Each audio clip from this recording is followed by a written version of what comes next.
Salam Rəhman, hər vaxtınız xeyir olsun deyirik. Bəli, bugün məlum olduğu üzrə Azərbaycanın milli lideri, ulu öndər, Azərbaycanın siyasi və dövlət xadimi Heydər Əliyevin anadan olmasının 103-cü il dönümüdür və bununla əlaqədar biz hazırda məhz Fəxri Xiyabana yollandıq və həm buradan müşahidələrimizi, eyni zamanda bəzi xatırlatmaları sizlə bölüşməyə çalışacağıq.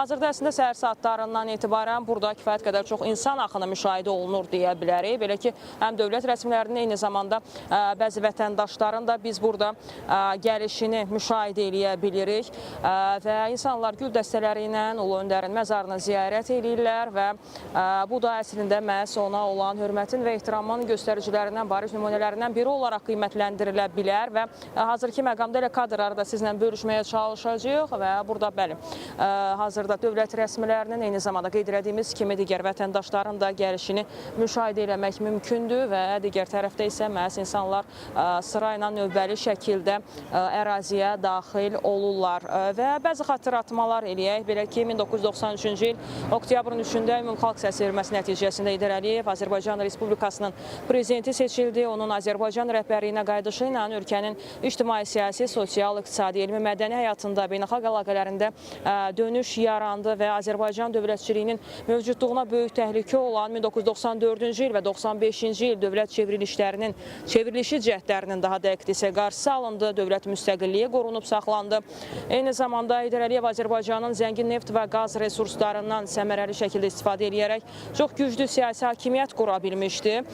1994-cü il sentyabrın 20-sində Bakıda Xəzər dənizinin Azərbaycan sektorunda Azəri çıraq yataqlarının dərinliyində yerləşən hissələrinin birgə işlənməsi nəticəsində hasil olunan neftin pay şəklində bölüşdürülməsi haqqında dünyanın 11 ən iri neft şirkəti ilə əsrin müqaviləsi imzalandı. Eyni zamanda onun prezidentliyi zamanında milli ordu quruculuğunda ciddi dəyişikliklər başladı. Təcavüzkar silahlı qüvvələrin Azərbaycan ərazisindəki azğınlıqlarının qarşısı alındı.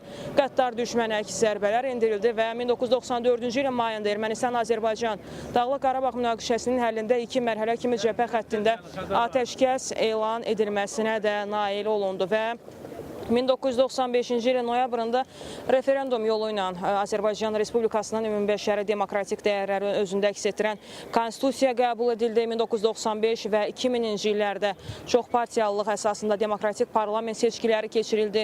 Konstitusiya məhkəməsi fəaliyyətə başladı. Azərbaycanda ölüm cəzası ləğv olundu. Bələdiyyə seçkiləri haqqında qanunun və bir sıra digər qanunların qəbulu, eyni zamanda əməli sürətdə həyata keçirilməsi məhz Heydər Əliyevin adı ilə bağlıdır və Heydər Əliyev 1998-ci il oktyabrın 11-də də xalqın yüksək siyasi fəallığı şəraitində keçirilən seçkilərdə səslərin 76,1%-ni toplayaraq yenidən prezident seçildi və bəli, hazırda da biz qeyd etdiyimiz kimi Fəxri Xiyabandan onun 103-cü il dönümü ilə əlaqədar olaraq vətəndaşların bura gəlişini, onu ziyarət edənləri sizlə bölüşməyə çalışırıq, kadrları da bölüşməyə çalışdıq sizlə. Hələ ki, səhər saatları olmasına baxmayaraq qeyd etdiyimiz kimi kifayət qədər çox insan axını müşahidə edə bilirik. Hələ ki, bizim ərazidən bu saata çatdıracaqlarımız bu qədər idi. Sözü yenidən sizə ötürürük.